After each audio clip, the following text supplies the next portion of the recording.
ಎಲ್ಲರಿಗೂ ನಮಸ್ಕಾರ ಸ್ನೇಹಿತರೆ. ಆಂಗ್ಲರ ಅಹಂಕಾರ ಮುರಿದ ಆಯುಷ್ ಪಡೆ 6ನೇ ಬಾರಿಗೆ ವಿಶ್ವಕಪ್ ಎತ್ತಿಡಿದ ಭಾರತ. ಇನ್ನು ವೈಭವ್ ಸೂರ್ಯವಂಶಿ ಆಟ ಕಂಡು ಎಲ್ಲ ಆಟಗಾರರು ಶಾಕ್ ಮತ್ತು ಪಂದ್ಯ ಸೋತ ಬಳಿಕ ಮಾತನಾಡಿದಂತ ಇಂಗ್ಲೆಂಡ್ ನ ನಾಯಕ ಹೇಳಿದ್ದೇನಂತ ಕೇಳಿದ್ರೆ ನೀವು ಕೂಡ ಶಾಕ್ ಆಗ್ತೀರಾ. ಇನ್ನು ಈ ಪಂದ್ಯದ ಹೈಲೈಟ್ಸ್ ಮತ್ತು ಇಂಗ್ಲೆಂಡ್ ನ ನಾಯಕ ಏನೆಲ್ಲ ಮಾತನಾಡಿದ್ದಾರೆ ಪಂದ್ಯ ಸೋತ ಬಳಿಕ ಅಂತ ತಿಳ್ಕೊಂಬರೋಣ ಬನ್ನಿ.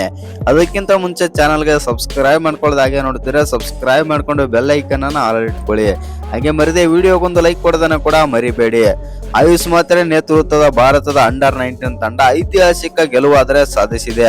ಜಿಂಬಾಬ್ವೆಯ ಹರಾರೆ ಸ್ಪೋರ್ಟ್ಸ್ ಕ್ಲಬ್ ಮೈದಾನದಲ್ಲಿ ನಡೆದ ರೋಚಕ ಫೈನಲ್ ಪಂದ್ಯದಲ್ಲಿ ಇಂಗ್ಲೆಂಡ್ ತಂಡವನ್ನು ಭಾರತ ಬಗ್ಗು ಬಡಿದಿದೆ. ಇನ್ನು ಈ ಮೂಲಕ ಯಂಗ್ ಟೀಮ್ ಇಂಡಿಯಾ 6ನೇ ಬಾರಿಗೆ ಚಾಂಪಿಯನ್ ಪಟ್ಟಕ್ಕೇರಿದೆ ಅಂತಾನೆ ಹೇಳ್ಬಹುದು.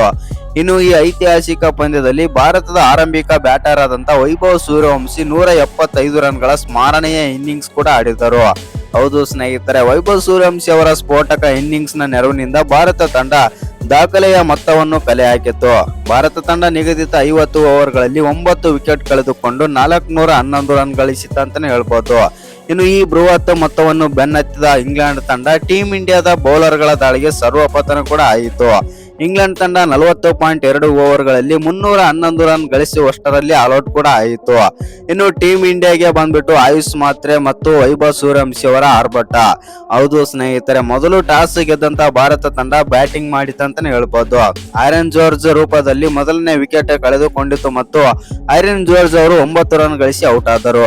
ಇನ್ನು ಈ ಹಂತದಲ್ಲಿ ಭಾರತ ತಂಡ ಕೇವಲ 20 ರನ್ ಗಳಿಸಿತ್ತು. ನಂತರ ಬಂದಂತ ವೈಭವ್ ಸೂರ್ಯವಂಶಿ ಮತ್ತು ನಾಯಕ ಆಯುಷ್ ಮಾತ್ರೆ 2ನೇ ವಿಕೆಟ್ಗೆ 140 ರನ್ಗಳ ಜೊತೆ ಆಟ ಕೂಡ ಆಡಿದರು.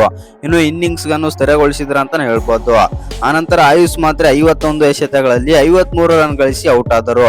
ನಂತರ ಸೂರ್ಯವಂಶಿ ವೇದಾಂತ ತ್ರಿವೇದಿ ಅವರೊಂದಿಗೆ 3ನೇ ವಿಕೆಟ್ಗೆ 39 ಬಾಲ್ಗಳಲ್ಲಿ 89 ರನ್ ಗಳಿಸಿ ಭಾರತದ ತಂಡವನ್ನು 251ರ ಗಡಿ ದಾಟುವಂತೆ ಮಾಡಿದ್ರ ಅಂತಾನೆ ಹೇಳ್ಬೋದು.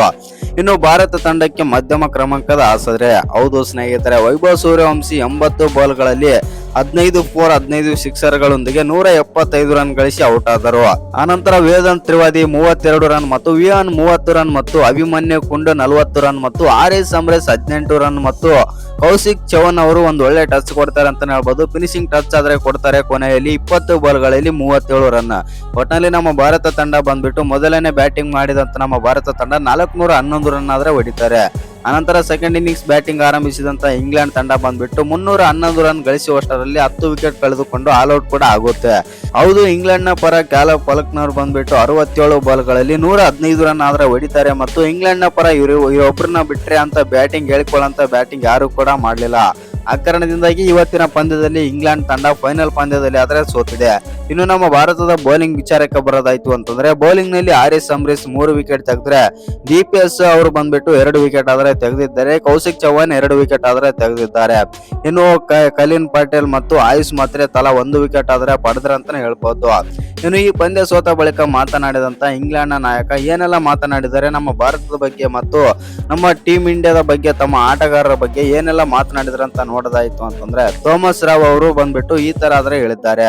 ಹೌದು, ಭಾರತ ತಂಡ ತುಂಬಾನೇ ಸ್ಟ್ರಾಂಗ್ ಆಗಿದೆ ಮತ್ತು ಬಲಿಷ್ಠವಾಗಿದೆ. ಆ ಕಾರಣದಿಂದಾಗಿ ಇವತ್ತಿನ ಪಂದ್ಯದಲ್ಲಿ ಅವರು ಗೆದ್ದಿದ್ದಾರೆ. ಇವತ್ತಿನ ಪಂದ್ಯದಲ್ಲಿ ಏನಾದ್ರು 300 ಅಥವಾ 350 ಏನಾದ್ರು ನಮಗೆ ಟಾರ್ಗೆಟ್ ಕೊಟ್ಟಿದ್ರೆ ನಾವು ಈಸಿಯಾಗಿ ಚೇಸ್ ಮಾಡ್ತಿದ್ದೀವಿ ಮತ್ತು ಆಯುಷ್ ಮಾತ್ರೆ ಮತ್ತು ವೈಭವ್ ಸೂರ್ಯವಂಶಿ ಅವರು ಒಂದು ಒಳ್ಳೆ ಪಾರ್ಟ್ನರ್ಶಿಪ್ ಆದ್ರೆ ಬರುತ್ತೆ. ಅಲ್ಲಿಂದನೇ ನಮ್ಮ ಪಂದ್ಯವನ್ನು ಕಿತ್ತಿಕೊಳ್ಳುತ್ತಾರೆ ಮತ್ತು ವೈಭವ್ ಸೂರ್ಯವಂಶಿ ಅವರ 175 ರನ್ನೇ ಕಾರಣ ಈ ಫೈನಲ್ ಪಂದ್ಯದಲ್ಲಿ ನಾವು ಸೋಲಲು ಅಂತಂದು ಥೋಮಸ್ ರೇವ್ ಅವರು ಬಂದ್ಬಿಟ್ಟು ಹೇಳಿದ್ದಾರೆ.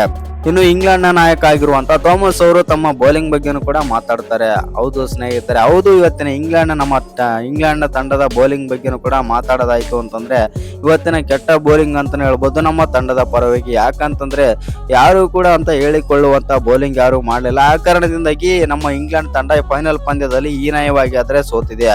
ಅಕಸ್ಮಾತ್ 350-300 ಸ್ಕೋರ್ ಏನಾದರೂ ಟಾರ್ಗೆಟ್ ಕೊಟ್ಟಿದ್ರೆ ನಾವು ಚೇಸ್ ಮಾಡಲು ಪ್ರಯತ್ನ ಮಾಡುತ್ತಿದ್ದೇವೆ ಅಂತಂದು ಥೋಮಸ್ ಆದ್ರೆ ಹೇಳಿದ್ದಾರೆ. ಇನ್ನು ಈ ವಿಡಿಯೋ ಇಷ್ಟ ಆಗಿದ್ರೆ ಒಂದು ಲೈಕ್ ಮಾಡಿ, ಶೇರ್ ಮಾಡಿ, ಹಾಗೆ ಇನ್ನು ಯಾರು ಚಾನಲ್ಗೆ ಸಬ್ಸ್ಕ್ರೈಬ್ ಮಾಡ್ಕೊಂಡಿಲ್ಲ ಸಬ್ಸ್ಕ್ರೈಬ್ ಮಾಡ್ಕೊಂಡು ಬೆಲ್ ಐಕಾನ್ ಅನ್ನು ಆಲ್ ಇಟ್ಕೊಳ್ಳಿ. ಹಾಗೆ ಮರಿದೆ ವಿಡಿಯೋಗೊಂದು ಲೈಕ್ ಕೊಡೋದನ್ನ ಕೂಡ ಮರಿಬೇಡಿ.